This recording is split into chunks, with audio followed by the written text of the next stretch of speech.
Well, Brainerd Lakes area residents had the opportunity to meet with local legislators and hear updates from the Capitol during the annual Ag and Issues Legislative Breakfast today. Reporter Miles Walker has the details. The Eggs and Issues Legislative Breakfast touched on a variety of topics, all geared towards business, jobs, and the economy, with one of the first subjects centered on what Minnesota state legislators should focus on in 2025. It's a horrible time for businesses. Taxes are out of control. We have the #1 corporate tax rate in the country. The last budget under Tim Pawlenty as governor was $29 billion.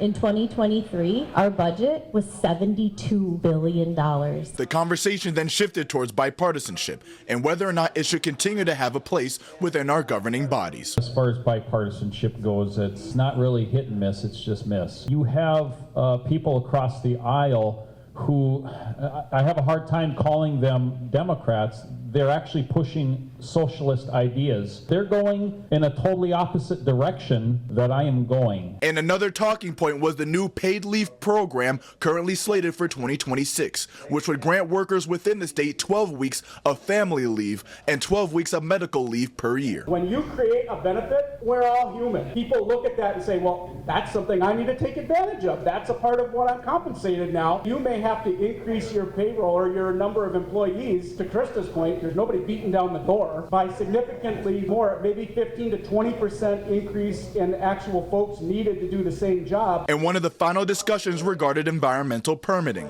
which any business pursuing expansion needs. However, there is a $6.6 billion difference in profit, with businesses that expand outside Minnesota seeing more of the green. There was an OSB manufacturer called Huber Engineered Woods in Cohasset. They spent almost 2.5 years in permitting before they said screw it and moved on. If we cannot permit an OSB facility in America's wood basket in the place OSB was invented, we've got a big problem. Reporting in East Gull Lake, Miles Walker, Lakeland News.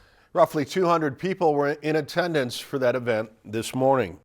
Lakeland News is a nonprofit news organization. Donate to Lakeland PBS today to support your local news team.